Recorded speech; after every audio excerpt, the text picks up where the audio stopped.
जय राम, है ना। इसी ज्ञान अकेडमी चैनल में आपका स्वागत है। और आज हम लोग देखते हैं डिफरेंशिएशन ऑफ पैरामेट्रिक फंक्शन। ठीक है, प्राचलिक फलनों का अवकलन। ठीक है, सबसे पहले हम लोग बात करेंगे जो पैरामेट्रिक फंक्शन है या प्राचलिक फलन है वो किसको बोलते हैं। ठीक है, तो सपोज हम लोग के पास y पर जो एक फंक्शन दिया है f ऑफ t और g एक फंक्शन दे दिया है क्या x g ऑफ t। ठीक है, तो यहाँ पर क्या हो रहा है कि y एक फंक्शन है जो कि वेरिएबल किसका है t का, x भी एक फंक्शन है जिसका वेरिएबल t है।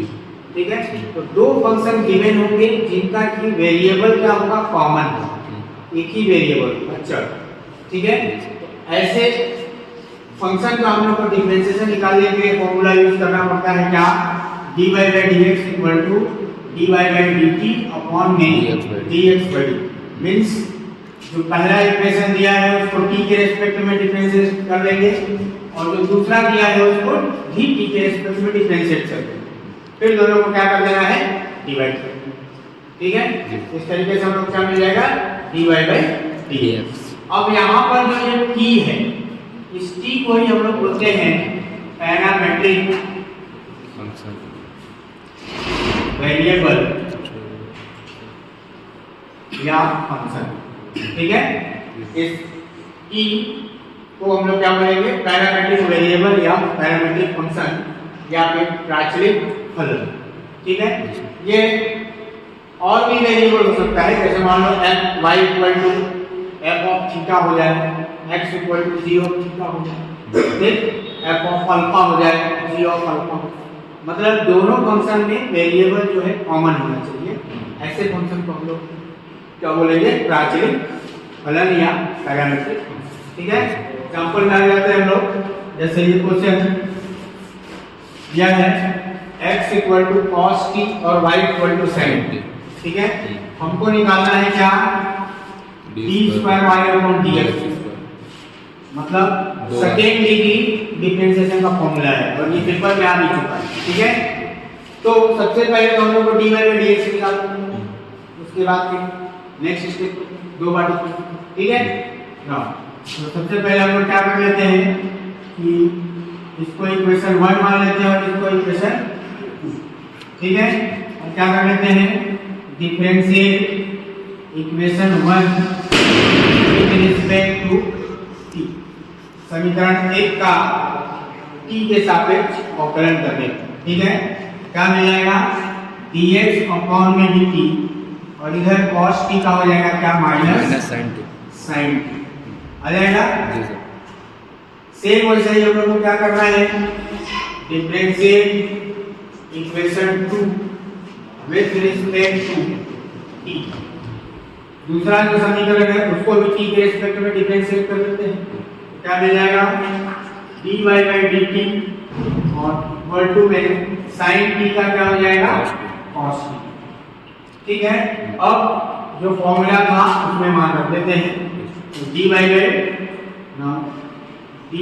dx इक्वल टू हो जाएगा dy by dt यानी cos t और नीचे में माइनस sin। ठीक है ना, सही है। अब cos बटा sin क्या मिल जाएगा माइनस cot t। ठीक है, अब ये तो पहला हो गया हम लोग dy by dx। लेकिन अगर मान लो ये जो क्वेश्चन दिया है क्या दिया है सेकेंड डिग्री डिफरेंशिएशन, मतलब दो बार, तो उसका अगेन डिफरेंशिएट करना पड़ेगा। ठीक है, तो लिखेंगे again differentiate equation 3 with respect to x। अब इस बार ध्यान रखना x के रिस्पेक्ट में डिफरेंशिएशन। ठीक है, तो क्या लिख सकते हैं d by dx और यहाँ dy by dx equal to उधर भी माइनस d by dx और t। अब ये t का फंक्शन है तो क्या करना पड़ेगा चेन रूल dt का ऊपर नीचे मल्टीप्लाई। ओके, ठीक है ना, यहाँ तक क्लियर है। dy by dx दोनों तरफ कर दिए। अब ये क्या हो जाएगा हम लोग का लेफ्ट साइड में डी स्क्वायर वाई अपॉन में dx dx। ठीक है, जी सर। यही हम लोगों ने निकाला था। अब इधर क्या कर लेंगे, t वाले में एक साथ, ठीक है, d बाई dt, तो माइनस जो है उसको बाहर कर देते हैं, है ना, माइनस जो है बाहर कर देते हैं, d by dt cot t और dt बटा dx। अब cot t का डिफरेंशिएशन हो जाएगा c वाला है minus minus cosec square t, ठीक है, और dt बाई dx।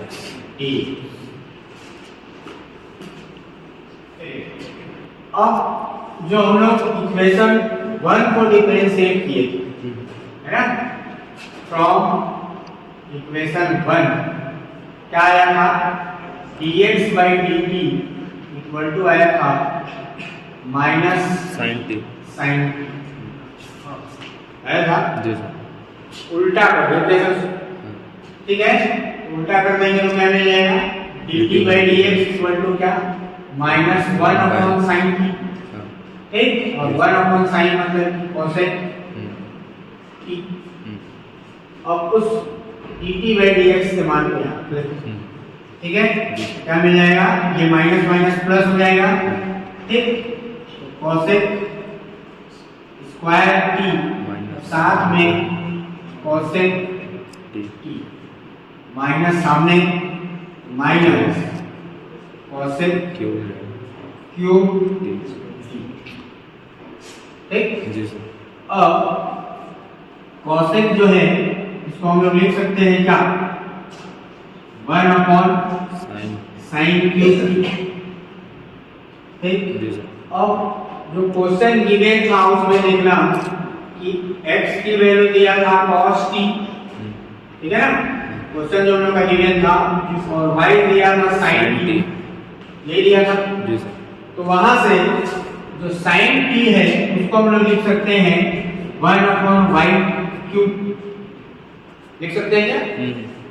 अब इसको ऊपर ले जाएंगे तो हम लोग लिख सकते हैं minus y to the power minus 3, ठीक, और t स्क्वायर y अपॉन में dx स्क्वायर, ठीक है, ये आ जाएगा हम लोग का फाइनल आंसर। ये अभी 1-2 साल पहले जेईई मेंस में क्वेश्चन आ चुका है, सेम MCQ क्वेश्चन आया था, if x equal to cos t then y equal to sin t, what will the value of d square y dx। चार ऑप्शन दिए गए, y के पावर -3, y के पावर +3, माइनस y के power, है ना, तो minus y to the power minus, ठीक है। नेक्स्ट क्वेश्चन में आ जाते हैं हम लोग, y इक्वल टू दिया है 2bt अपॉन 1 + t स्क्वायर, और x दे दिया है 8 × 1 - t स्क्वायर अपॉन में 1 + t स्क्वायर। फाइंड करना है dy बाई dx। इसे बताने की जरूरत नहीं है कि किसका क्वेश्चन है ना, वैसे भी हम लोग आगे पढ़ रहे हैं, बोर्ड में लिखा है तो सीखा है। दूसरा चीज वेरिएबल जो है कॉमन, वेरिएबल जहां कॉमन आया दोनों फंक्शन का मतलब वो एग्जांपल है इसका पैरामीट्रिक डिफरेंस, ठीक है ना।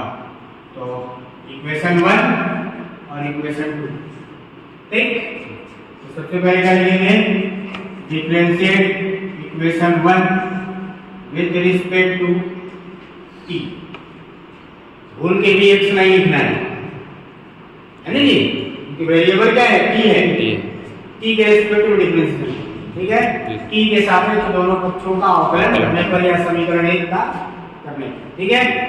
तो इधर क्या मिल जाएगा, dy बाई dt, और इधर 2b कांस्टेंट, या छोड़ो हटाओ मारो, d बाई dt पूरे को लिख लेते हैं, ठीक है ना, 2bt अपॉन में 1 + t स्क्वायर, ठीक।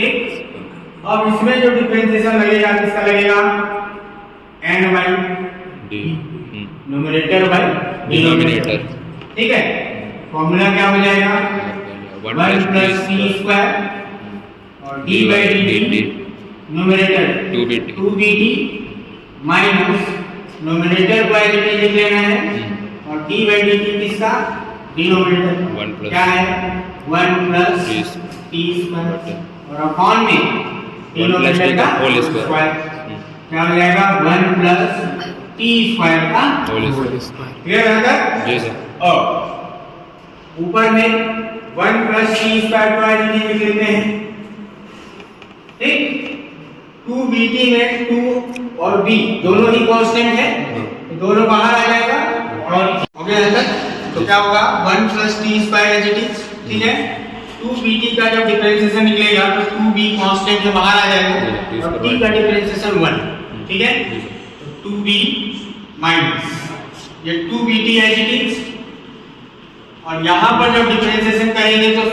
सम अलग लगेगा ठीक है दो टर्म अलग अलग है तो दोनों में डिफरेंशिएशन अलग अलग होगा तो 1 का डिफरेंशिएशन होगा और t स्क्वायर 1 का जब डिफरेंशिएशन हो जाएगा तो 0 कांस्टेंट है ठीक तो 0 प्लस t स्क्वायर का हो जाएगा 2t होगा ना जी और नीचे में जो डिनोमिनेटर का स्क्वायर था होल स्क्वायर उसको ऐड अब क्या कर लेते हैं सॉल्व कर लेते हैं ठीक है तो देखो 2bt यहाँ भी है और अच्छा यहाँ नहीं 2b है मल्टीप्लाई कर देते हैं है ना तो ब्रैकेट को ओपन कर देते हैं क्या हो जाएगा 2b plus 2bt square minus ये हो जाएगा 4bt स्क्वायर और अपॉन में 1 प्लस t स्क्वायर का होल स्क्वायर क्या मिल जाएगा 2b ये माइनस हो जाएगा तो minus 2bt square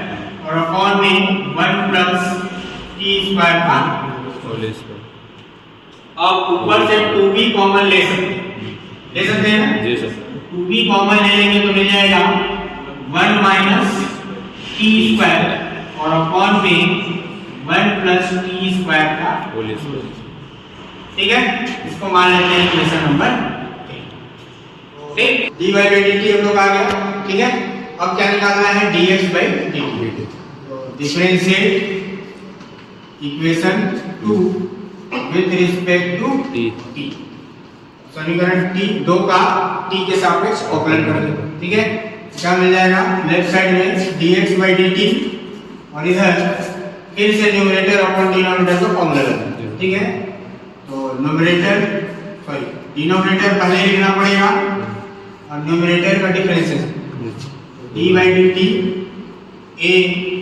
1 minus t square t bracket का यूज कर लेना minus a 1 minus t square और d by dt किसका 1 प्लस डिनोमिनेटर का मतलब 1 प्लस t पूरे के बटे में 1 प्लस t स्क्वायर का होल स्क्वायर सॉल्व कर लेते हैं तो 1 प्लस t स्क्वायर यहाँ a कांस्टेंट है बाहर निकल जाएगा 1 का डिफरेंशिएशन 0 और t स्क्वायर का 2t लेकिन माइनस के कारण माइनस तो माइनस 280 हो जाएगा यहाँ a 1 माइनस t स्क्वायर और इसमें भी दोनों का डिफरेंशिएशन होगा 1 का 0 हो जाएगा t स्क्वायर का 2t हो जाएगा तो सिर्फ 2t लिख लेते हैं और अपॉन में 1 प्लस t स्क्वायर का होल स्क्वायर